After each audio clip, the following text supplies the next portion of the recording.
welcome to this special edition of System News Service. This week we begin a very special series of programs.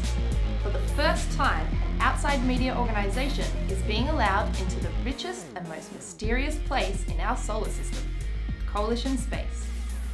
Many of you will have heard stories about this heavily controlled region that surrounds Jupiter, about the breakthrough technology that allows energy to be extracted from Jupiter's atmosphere, about the punishing system of coalition debt that shackles its nearly 2 billion citizens. You might even have heard about the secret war that is being waged on behalf of an alien race many believe don't exist. Well, this week, S&S has been given special permission to travel into Coalition Space, where we will hopefully break the veil of mystery that surrounds Jupiter once and for all. First up, we speak with Professor Waxler, one of the pioneering minds that worked on the technology that allows so many to live in such a hostile environment. Good evening, Professor Waxler, and thank you for agreeing to speak with us. It's my pleasure to enlighten you and your audience, Sandeera. Professor, before we chat about the technology itself, can you explain the impact that it has had on Coalition Space? Well, Sandeera, in a few short words, the colonisation of Jupiter would not have been possible without it. And why is that? Because of the sheer size of our energy needs. It's easy to underestimate just how much a single human being needs to survive. In the past, this has not been much of a problem because our species evolved on a planet awash with usable energy. Light, heat, food, and water were all either directly or indirectly supplied by the Earth's proximity to the Sun. But at Jupiter, the Sun's intensity is 27 times lower than it is on Earth. So what does that mean for human survival? To survive we must synthesise or grow our own food, extract water from the crusts of icy moons, and at the same time expend vast amounts of energy simply to keep ourselves safe from harmful radiation and the general physiological rigours of living in space. Everything here requires more energy, and yet we get far less from our most traditional source of power, the Sun. And how is it then that Coalition Space is now home to nearly 2 billion people? Jupiter's weather and coalition technology, Sandeera. Can you tell us a bit about this specific technology that supplies so much energy? I presume we're talking about energy sumps here, right? Yeah, that's right. Energy sumps make use of the virtually inexhaustible supply of hydrogen and helium that make up Jupiter's atmosphere. And how exactly do they do that? Well, without going into specifics, we're essentially releasing the latent energy of the hydrogen atom. After harvesting the required fuel from Jupiter's upper atmosphere, energy sumps manufacture a shrunken form of hydrogen called a hydrino via catalytic thermal processes in plasma.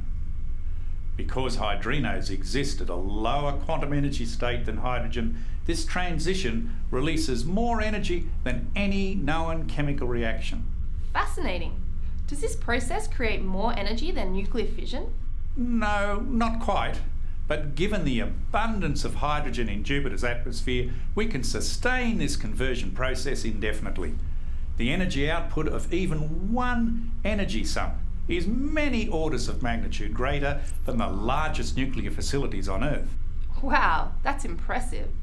So how is this energy transported to the colonies that require it? Well, that is a far more sensitive technology, Sandeera, and one which I'm unfortunately not authorised to discuss.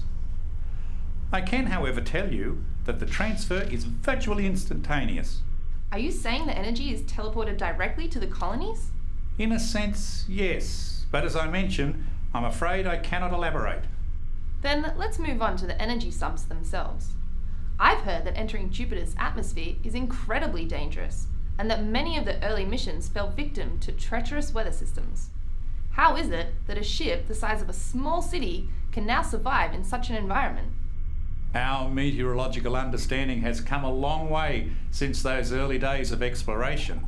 We simply use a series of algorithms to predict the weather and avoid the dangerous areas. But doesn't it take more than that?